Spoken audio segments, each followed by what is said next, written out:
What's up, people? I'm Shaggy, the Opinionated Hippie, continuing my deep dive into Neil Young's complete catalog. Today, I would like to discuss the first two discs of Archives 3. On the main sort of discography timeline, I just did Comes a Time, which was 78. But we're still in that late 70s period, so before we move on to the 80s, I thought I would cover more 70s stuff. And these first two discs, Cross the Water 1 and Across the Water 2, I kind of suspect that these might see an official release at some point, if not in this version, in some version. Um, these discs contain material from two live shows with Neil Young and Crazy Horse in March of '76. The same two shows that were documented on the Odeon Budokan release. You get a bunch of tracks, Across the Water 1, additional tracks from the Budokan show, and then Across the Water 2, additional tracks from the Odeon London show. Sound isn't as crisp as on that Odeon Budokan release. It does seem a little more like you feel the hall, you feel the room a little more with that distance with the band and Neil kind of between you and the band type live vibe, but it's not bad. I mean, it's just not as crisp as the Odeon release for some reason. Some awesome song choices, and over the course of the electric sets, both of these kind of mimic an actual show in which Neil would open the shows with like an acoustic set with just him and a piano, him and a guitar, and then the band would come on. Both of these discs mimic that, take materials from their respective shows. But over the course of the Crazy Horse sets, we get a well jammed out version of Cowgirl. We get Southern Man. We get Cortez. We get another Cortez. We get Down by the River. We get Like a Hurricane. The evidence, the case to be made that Neil Young is a guitar hero and can jam out like the best of them, you got enough evidence on these two discs to strongly make that case. All right, so Across the Water 1 is the material from the Budokan Hall show in March 11th, 1976. Opens up with a Let It Shine. This is absolutely fantastic.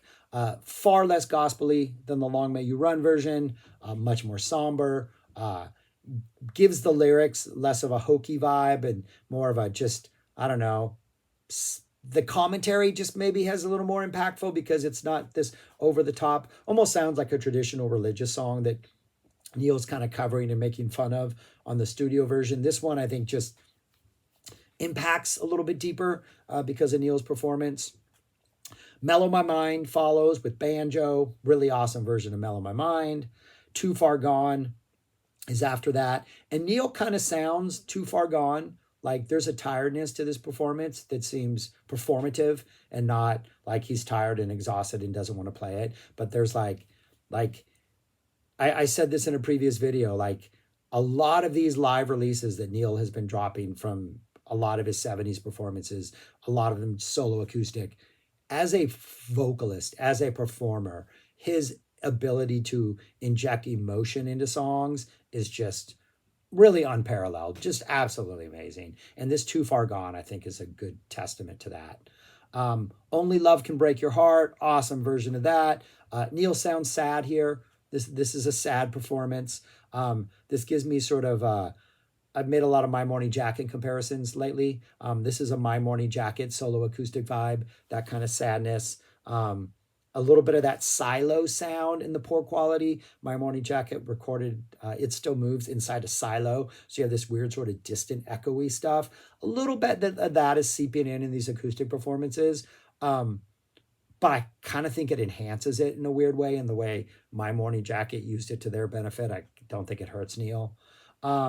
We get a nice A Man Needs a Maid with the harmonica. No, we don't get a harmonica solo in the middle. The middle part comes kind of like this little piano breakdown in the middle. That's kind of sweet. And then No One Seems to Know, which did not get officially released until Songs for Judy, which was a live performance from this, I think from the same tour. Really nice piano ballad. It's about being in love once.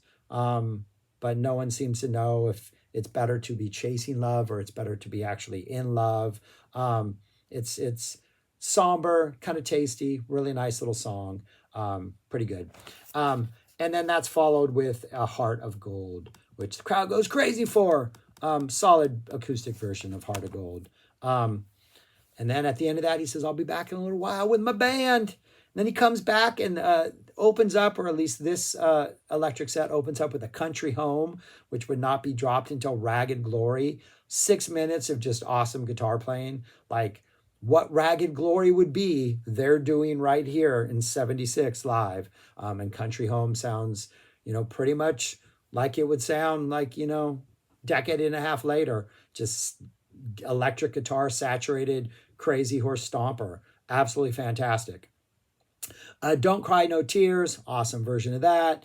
And then we get A Cowgirl in the Sand that just, the band is in this. They're feeling it. They're jamming it out. Neil's just ready to attack every break with a guitar solo. Just absolutely just takes off. A slightly condensed version. It's like 6.5 minutes long. I think this is the same version that was on Odie and Budokan, but this is longer. I think they edited stuff out of the Odie and Budokan one.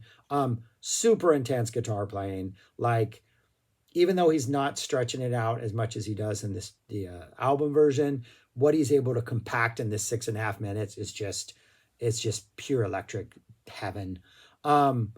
That's followed by A Lot of Love, which is a great compliment to Cowgirl in the Sand. A Lot of Love, that's growing on me even more in recent weeks as I've been listening to it in a lot of different instances.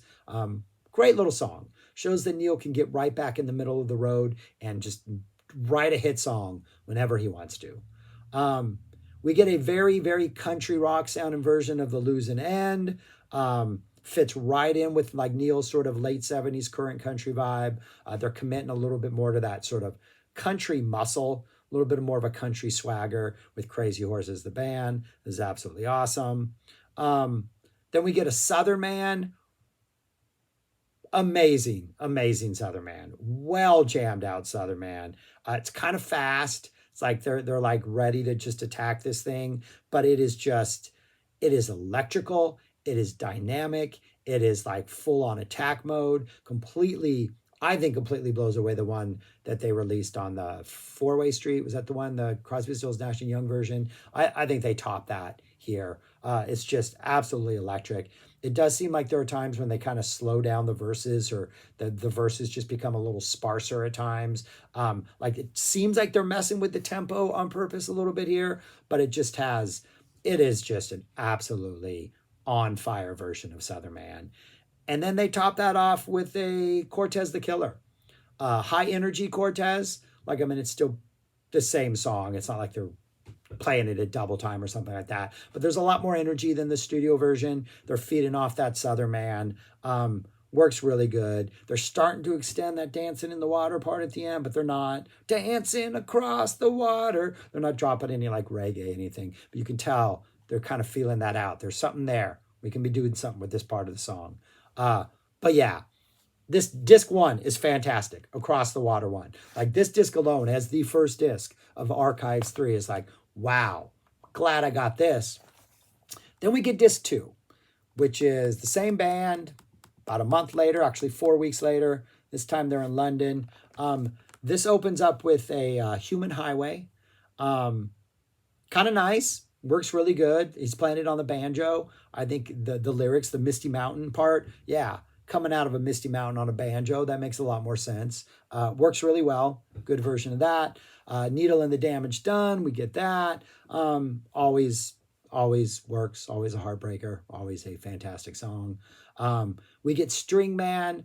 This was released on Odie and Budokan. Different mix of that, but another just fantastic performance of a song that should have found its way onto an album, would have benefited whatever album it found its way onto. And then we're into the electric stuff. We get a Down by the River, a choppy, a ragged, just from the beginning, this Down by the River is just like Cortez is like tapping into some deep, almost mystical type guitar stuff, Like a Hurricane's that romantic, emotional stuff. What else do we have? Southern Man is almost a little angry. I don't know what Down by the River is. It's scrappy, it's edgy, it's like revolution. There's something just ragged about Down by the River and the way they play this and the way they jam it and the way they kind of bring it back down and bring it back up. Neil toys around with that "Be on My Side" thing at the end.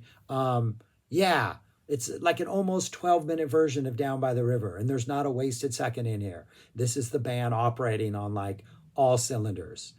What's after that, you ask? It's Like a Hurricane. Really cool in the beginning because uh, Neil's just kind of toying around and the band kind of eases into it.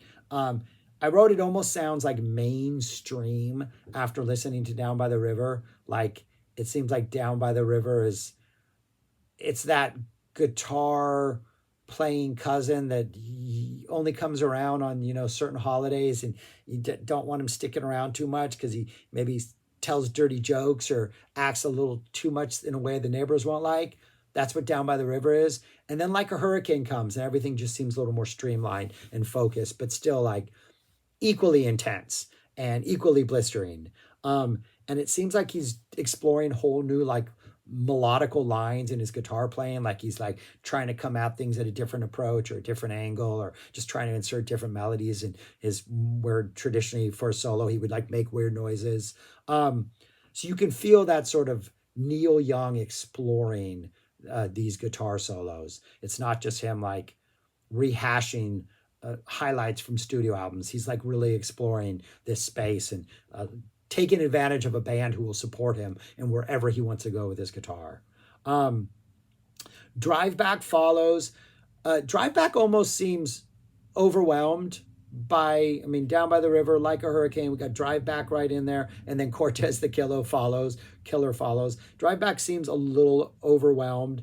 There's a nice dose of extra guitar jamming at the end of it to kind of stretch it out. But even that riff, it just seems like, it's like some guy off the bench. It's like, I get to play for 2 minutes. All right, let me in, coach. I'll try to hit a home run. So Drive Back is there. It's nice to hear live. Not bad in any way, but it's among some all-stars. Another version of Cortez the Killer follows. Nice dramatic intro on the guitar before we drop into the full band. And we kind of just, as soon as the whole band drops in, it's like we're just floating. We're floating across that water. We get some really nice sort of Modest Mouse type bending and squealing in the middle of a couple of his solos. Wow. It's just a wow version of Cortez the Killer. Like, I do think that Zuma version is perfection. Absolutely perfect. This is jammed out a little bit harder than that. And just, yeah. If this had been released as the Zuma version, I might have thought this was perfect, but it's really, really good. And coming after a Down by the River and a Like a Hurricane and a Drive Back, to still be able to drop another 8.5-minute guitar-centric song and have it top the other ones just because of like whatever the emotional core is for this. There's something Neil's feeling when he plays this song. It's there. You hear it. It's fantastic. And then for an encore, doesn't say encore, but I'm pretty sure from the set list, this was an encore from a couple days later, actually, not even from this show. It's a homegrown, a little bit slower, but it's thicker, it's woozier, audience loves it, band is having a good time, really fun to hear, sort of a crazy horse having a good time playing homegrown. An absolutely amazing orgy of guitar, both these discs. The first disc, by the way, was the one where Billy and Frank dropped acid. So apparently the Like a Hurricane, during that performance of that is when they realized, oh no, they were in over their head. We don't get that Like a Hurricane. Maybe it's Cowgirl in the Sand when they feel that. And this is a fantastic Cowgirl in the Sand that we get. But this is a fantastic release. Like, I'm not saying this is a reason to get across to get the Archives 3 box set, but if you can find the Archives 3 box set and it's pretty inexpensive, this is a reason to get the Archives 3 box set. This is some good stuff. Though, I do think this could see its own independent release, or maybe some sort of box set that has the complete show from Budokan and the complete show from Odeon. We've already almost released all the songs from these, if you take this release and the Odeon Budokan release. But it would be nice to maybe, for those who don't have them, to be able to buy them in one spot and enjoy them and appreciate them. But yeah, This is good stuff, people. Neil's killing it in the late 70s. That's all I got. Let me know if you've checked this out, if you've checked out Archives 3, anything I messed up on or missed. Let me know. But that's all I got. Subscribe, like, share, comment. Thank you for watching. And go listen to this if you have the ability to, because it's amazing. That's it. Peace. Talk to you later.